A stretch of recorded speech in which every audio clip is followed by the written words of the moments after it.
Bonsoir et bienvenue dans l'Africa Tonight. Au sommaire de l'actualité, sommet sur la situation sécuritaire en République démocratique du Congo. L'objectif de cette rencontre qui rassemble les chefs d'État et de gouvernement de la sous-région est de revitaliser l'accord de 2013 au moment où le M23 continue de semer le chaos à l'est de la RDC en dépit de la présence sur place des forces militaires pro-gouvernementales.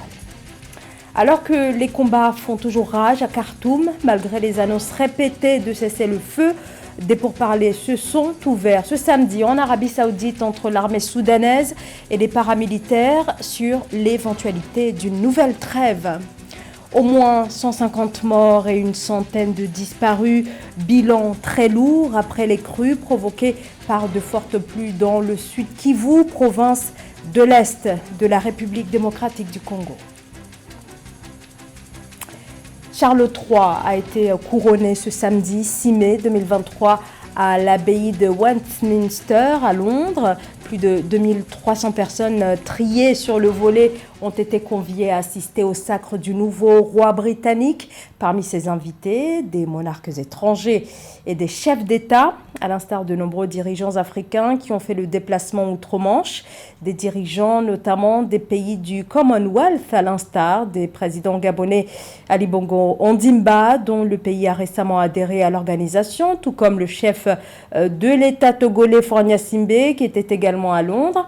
Une forte délégation africaine sur place, y compris des personnalités issues de pays francophones non affiliés au Commonwealth, comme le président des Comores, Azali Assoumani, qui ont donc tous assisté au couronnement de Charles III, qui intervient près de 8 mois après les funérailles de la reine Elisabeth II.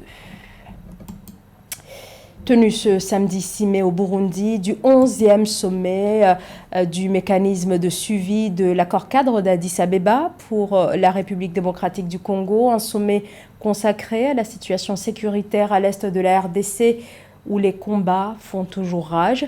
Ils sont orchestrés par le M23, des rebelles qui, malgré la présence des forces militaires pro-gouvernementales, poursuivent leur offensive. C'est un sujet de la rédaction.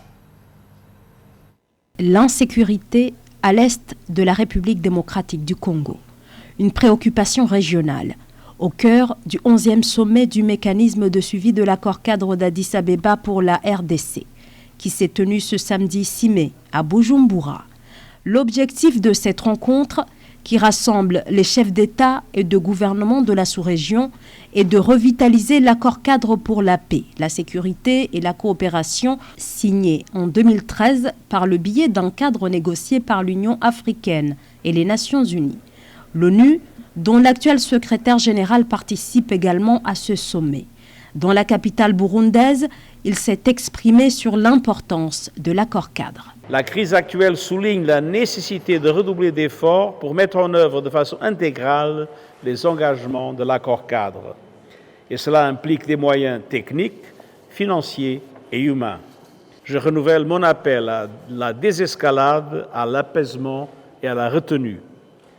Des groupes armés, quels qu'ils soient, locaux comme étrangers, doivent déposer les armes en RDC.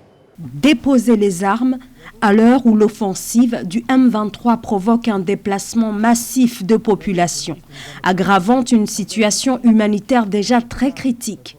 Au terme de ce sommet, l'ONU espère une adoption d'une nouvelle feuille de route destinée à mettre un terme aux causes profondes de cette instabilité.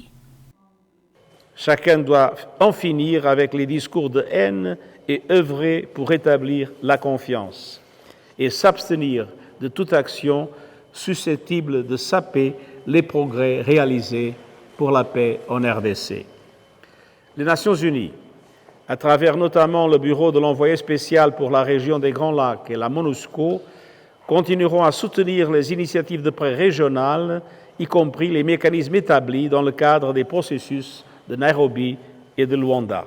Grand absent à ce sommet, le président rwandais Paul Kagame, dont le pays est accusé par le gouvernement congolais et par l'ONU de soutenir les rebelles du M23, qui sèment la terreur à l'est de la République démocratique du Congo, malgré la présence des forces militaires pro-gouvernementale.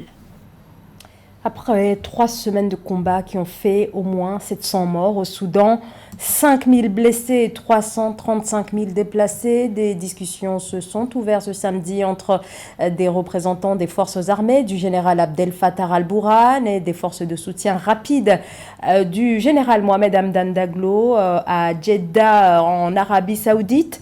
Depuis plusieurs jours, l'émissaire des Nations Unies au Soudan explique que les deux belligérants s'étaient dit prêts à entamer des discussions techniques portant uniquement sur les modalités d'un cessez-le-feu, alors que jusqu'à présent, toutes les trêves annoncées n'ont jamais été respectées. Les combats se poursuivent en effet à Khartoum et au Darfour, alors que l'armée et les paramilitaires entament ces discussions en Arabie Saoudite. Les affrontements ont continué ce samedi entre l'armée et les forces de soutien rapide dans la capitale, mais aussi dans la ville de Bahri, à Khartoum.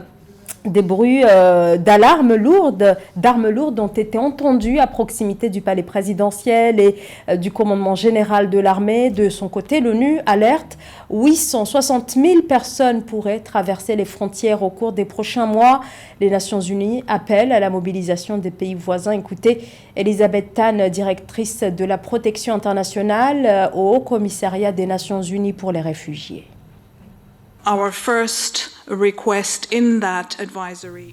Nous voulons que les pays permettent aux civils qui cherchent à quitter le Soudan d'accéder à leur territoire sans discrimination.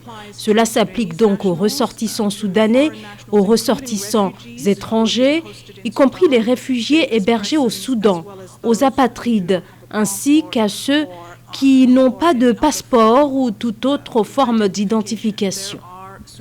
Il y a des Soudanais qui se trouvent en dehors du Soudan et qui ont maintenant besoin de protection.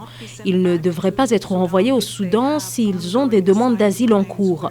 Nous demandons que les décisions négatives soient suspendues et que ceux qui ont reçu un avis négatif ne soient pas renvoyés de force au Soudan pour le moment, compte tenu de la situation là-bas.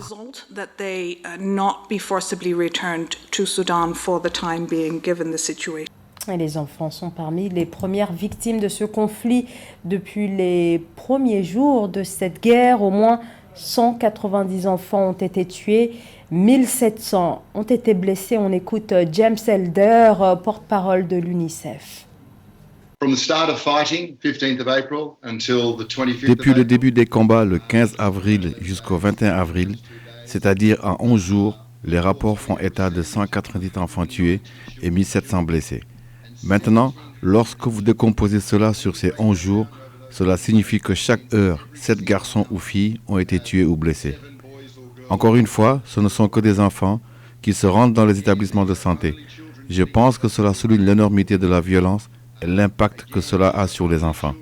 Et c'est sans compter les plus de 8 millions de personnes qui avaient besoin d'aide humanitaire et qui subissent maintenant de très graves conséquences sur leur système de santé et sur leur capacité d'approvisionnement en eau.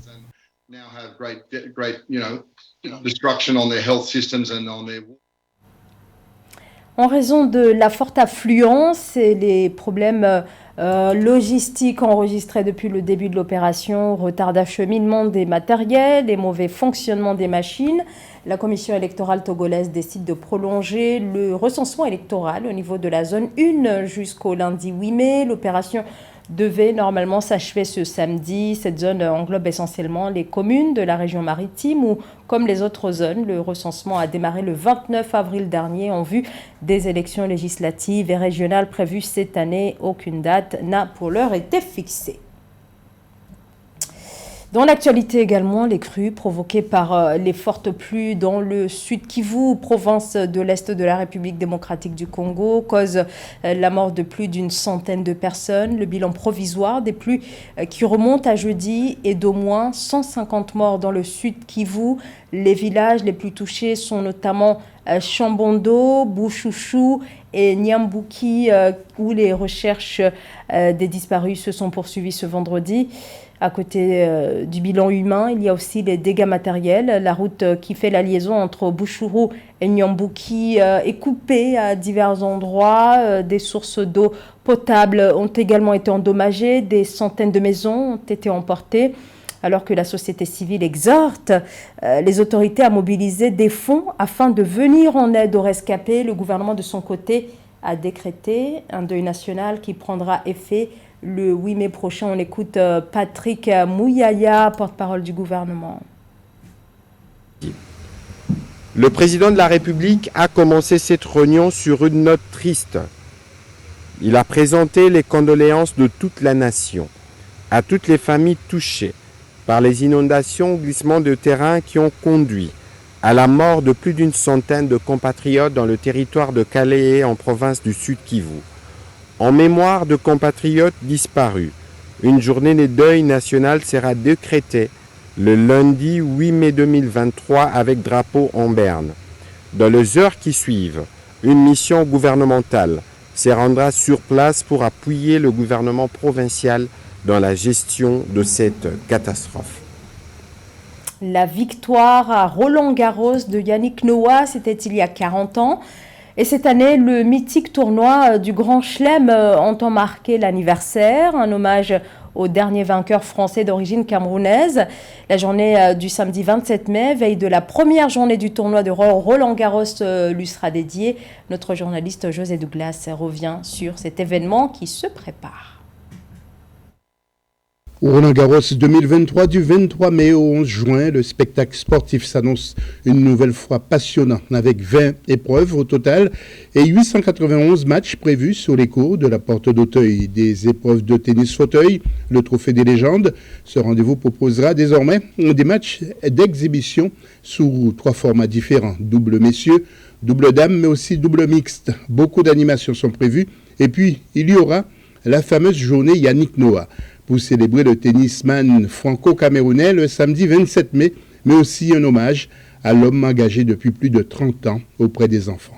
Absolument, je vous l'ai dit, on a quelques petites choses qu'on a envie de lui proposer. Je pense à la journée des enfants qui est rebaptisée la journée Yannick Noah, pas seulement pour cette édition d'ailleurs, c'est quelque chose qui sera pérennisé sur les éditions futures. Pour Yannick, ça lui correspond complètement, voilà, tout son engagement auprès des enfants, son engagement caritatif tout au long de sa vie, voilà, reflète complètement l'esprit de cette journée. La traditionnelle journée caritative de Roland-Garros qui sera désormais la journée Yannick Noah sur le cours Philippe Chatrier. Yannick qui a remporté Roland-Garros en 1983, fut classé 3e à l'ATP, 23 titres en simple, plusieurs fois capitaine de l'équipe de France de Coupe Davis et de la Fed Cup et préparateur mental au Paris Saint-Germain. Évidemment, on a souhaité aussi faire une fresque pour lui. Ça va être, j'ai vraiment hâte que ce soit dévoilé parce que c'est en hommage à sa victoire. Ça va être, je pense, un moment d'émotion aussi pour lui, avec ses proches, avec sa famille, etc. Donc ça aura lieu juste premier jour du tableau final.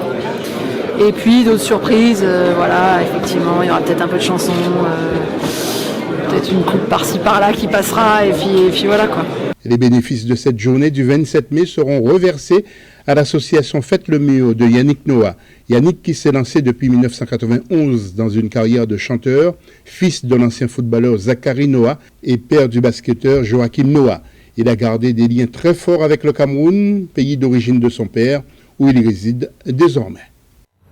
Ce journal a été préparé par l'ensemble de la rédaction. Merci à vous tous de nous avoir suivis. L'information continue sur Africa 24.